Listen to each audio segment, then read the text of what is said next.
volunteers for the board and also for the nomination committee. So if anyone is interested in that or knows of anyone that lives in Meridian Park is interested in running for the board position,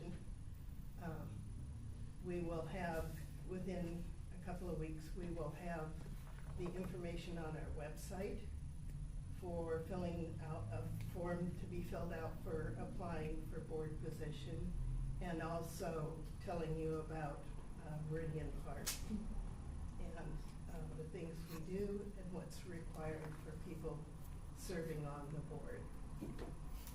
So, Did you want me to say just a couple things about the Ronald Bog Park issue real quick, or? Okay, just come up here.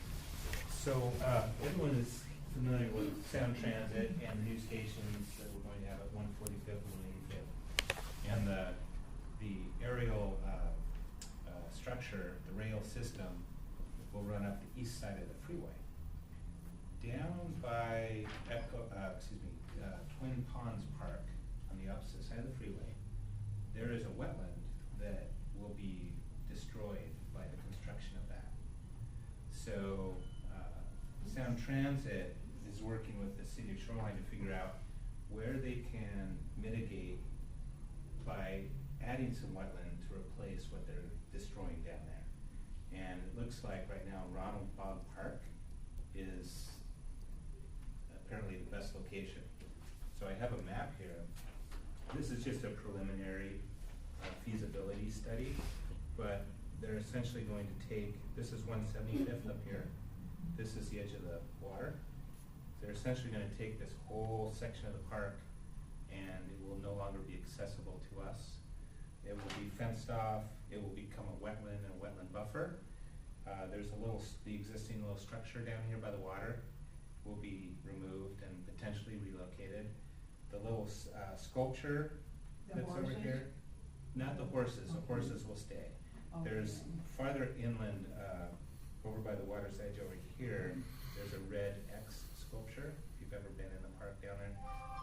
They're looking at moving that over here by the cedar arboretum. So anyway, just hot off the press, because this was just scheduled, but Sound Transit and the city of Shoreline, they're going to have a public open house meeting for us on Thursday, April 13th at 7 o'clock in the city council chambers. So if you have any suggestions, comments, anything, please come to the meeting and express that. Yeah. Bill, do you happen to know whether that means that the people who live on the shores of Ronald Bog will not be able to have, put their boats out on the bog anymore? I don't really know about the use of the water itself, how that would be impacted. I know that they aren't interested in having any docks or water access from the side, from the north side, so I'm not sure. But if you come to the meeting, you could ask. oh yeah. Yep. Have you heard how it's gonna impact Metro How will it impact, I'm sorry? when they open up light rail? Okay, we have the 301 Zone Express bus and it comes down Oh. 175th and gets on the free, so it makes three stops and gets on the freeway. Are they gonna eliminate that because they figure people can get to light rail? I don't know of any changes to the busing. I imagine that's a very popular bus, that Yeah. express bus to Seattle. Yes, it I is. can't imagine that would change. Well, other places, they get rid of bus routes when they open up light rail stations, so I know that E will have to stay, I just bet you that the Norris will have to stay.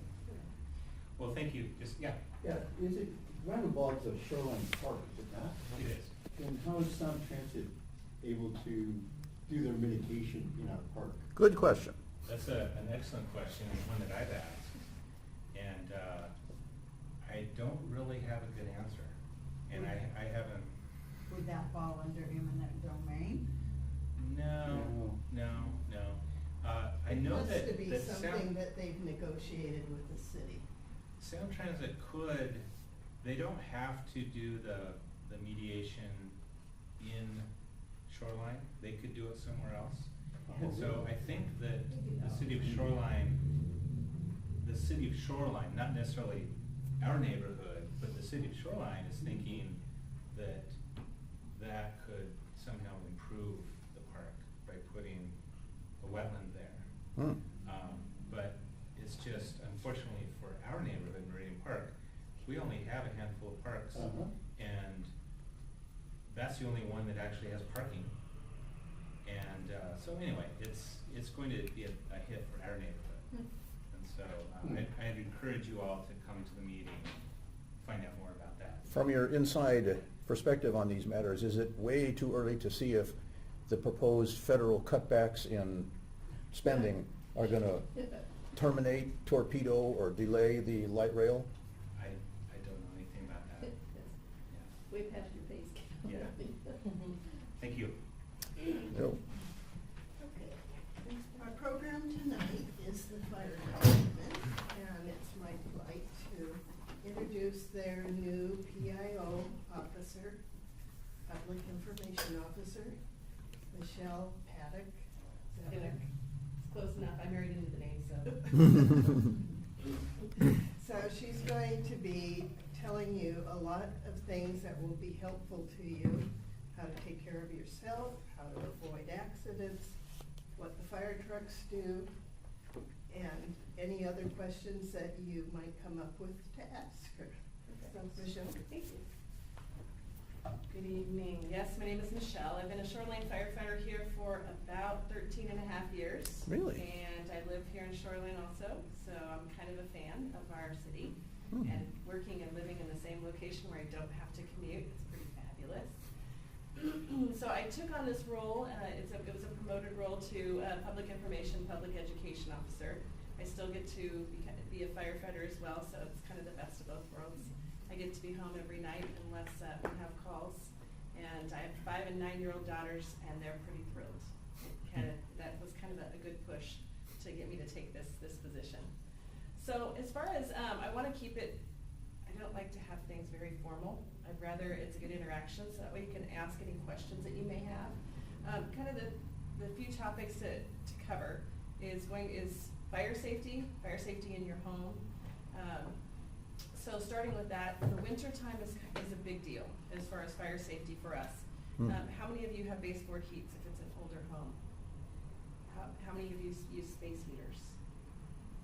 Okay. Some. Right, so with that, that's always, our first thing when we go into homes, thinking those type of things, is the location of things near it. Giving yourself, another thing that we like to look at is if people use heating pads. So we've had fires, not this year, but we've had fires in the past of people using their heating pads and falling asleep with them. And the newer ones turn off. The older ones, not so much. The really old ones, the red ones, the plastic rubberized ones, those are awesome. They still work great, but we don't use them quite as much.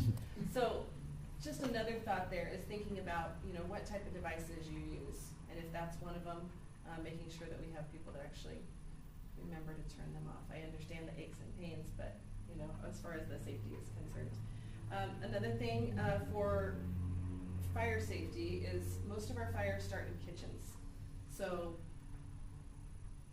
I don't want to sound ridiculous, but don't walk away from your food. We have that happen all the time, where people are cooking and then they get distracted, whether it's kids, whether it's, favorite show on TV, whatever it may be. So we get a lot of those. So if you're going to be a cooker of hot things, you want to make sure that you have your smoke alarms. So your smoke alarms should not be located directly in the kitchen, because of course we go on fires when they were in the kitchen and the batteries were out because it drove them nuts every time they cooked. So looking at making sure they're slightly out of the kitchen, whether it's behind a beam, whether it's right around the wall, something that won't be set off by your cooking. Not saying you're going to burn it or anything, but So that being said, your smoke detectors, your smoke alarms, how many do you have in your home? How many do we have? In your Oh. home. I have So, we wanna make sure that you have multiple in your home. Now, if you're in a studio apartment, obviously that's gonna narrow it down. And then often, if it's in a newer apartment, they're gonna be, a lot of them are hardwired. So, nowadays, the fabulous thing is the smoke alarms come with a 10-year battery. So in the past, remember, we'd always say, fall back, anytime there was a time change, you were gonna change your battery. So now that they're 10-year batteries, and you're only supposed to own your alarm for 10 years before you get rid of it for the functioning. So if it's yellow and it used to be white, probably time to change it.